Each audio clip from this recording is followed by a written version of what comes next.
I speak now of the long road, the one that rubbed our feet raw and turned our voices into wind.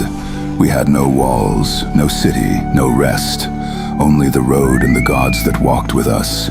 We moved like a broken river, thin, hungry people carrying the turquoise-eyed idol of Huitzilopochtli on a litter of cedar poles, our hope swaying with each step.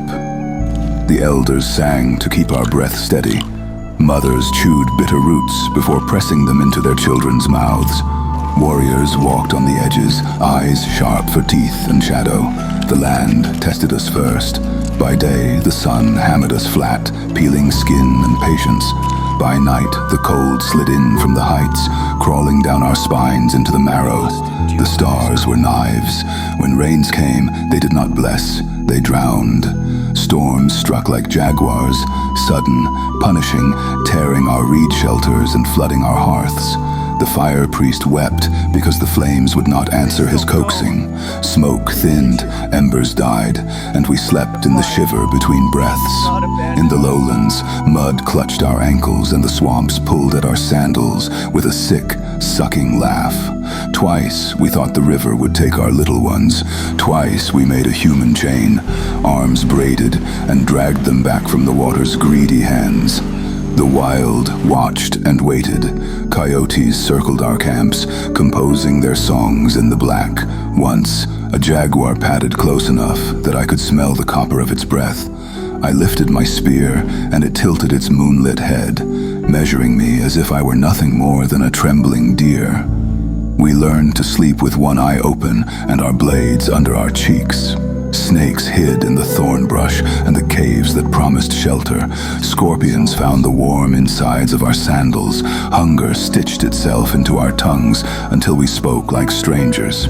We bit the heads off frogs and roasted them on ash-wet stones, dug up roots that tasted like old leather, licked the slime of snails, and counted it a meal. The old songs grew quieter, but they did not end. When nature's hand loosened, men's hands closed. We found a valley where the earth gave corn willingly, and we stayed just long enough to breathe. Smoke rose straight for the first time in many moons. We thought perhaps a small beginning, but dawn brought warriors from a nearby town, shields lacquered, faces painted the red of dried heart blood. They did not speak long. We moved on, their spears pointing after us like fingers. Culhuacan offered us land at the far edge of their dominion. The king's words were honey, but I tasted the hook beneath them. I bowed, grateful but wary. Still, we were weary wanderers, and this patch of soil felt like a blessing. We cut canals with our hands, planted maize in the soft earth, and raised huts of reed and mat. For a moment, our children laughed again, and our hearth fires burned with hope instead of fear. But hope was not enough. The Culhuacan king demanded tribute, grain for his storerooms, warriors for his wars. We gave what we could, but the earth betrayed us. Rains drowned the maize, then the sun burned the beans to dust. Our warriors returned broken from battles that were not their own. To Culhuacan, our struggle looked like insult, our weakness a shame they would not bear. Word reached me in whispers. The king would have us enslaved or slaughtered. Before his army could descend, I turned to the priests. By torchlight we cast bones into the dust and read the dark wings of owls. The omens were clear. If we stayed, we would be ground into the mud. If we fled, the path of destiny still stretched before us. That night, I spoke to my people by fire. We cannot wait for their blades. We leave. Now so, under cloak of darkness, we lifted our God on his litter once more, gathered our meager bundles, and vanished into the marshes. Behind us, torches flared on the horizon, the army that would have ended us. Ahead lay only mud, hunger, and the endless road. It was then I learned a truth. Survival alone would not save us. To endure in this valley, we must learn to be stronger than kings. And so, as we marched through forest and mountain, We changed. No longer only wanderers, we became raiders. We struck small camps in the night, taking food, fire, and weapons.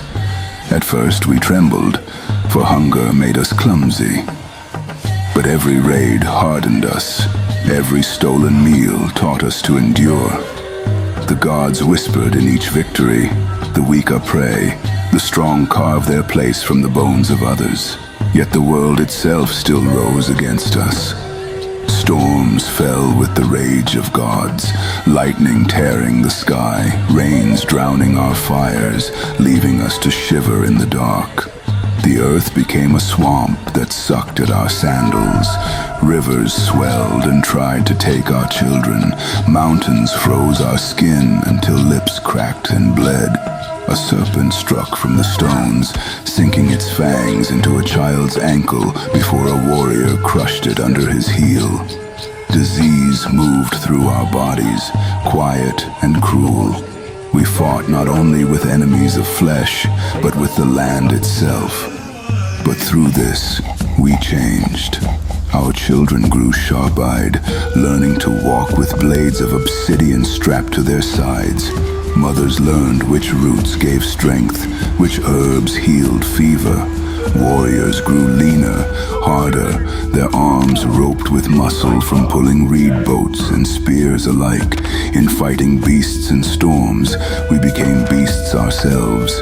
One evening we climbed a ridge, and the mountains parted like curtains. Below us shimmered the valley of Mexico, lakes glowing obsidian under the dying sun, cities like jewels circling the shores, Azcapotzalco, Texcoco, Culhuacan, Chalco. They seemed carved from another world, rich and shining, while we were little more than shadows moving through mud. Yet I whispered to my people, even shadows can haunt kings. We descended, trying to stake a claim in swamp and reed. We built chinampas, rafts of soil and woven root, floating islands where maize might grow. For a time, the water seemed to cradle us, but neighbors saw our boldness as threat. Canoes slid across the lake one night, warriors rising from the dark like reeds with teeth. We fought knee-deep in water, our spears short, our breath shorter. Clubs fell, obsidian flashed, the lake drank freely of blood. We retreated, battered but alive, clutching our God and our prophecy. We counted our dead by torchlight, pressed their names into the mud so the water would remember them, and then we marched again, always marching.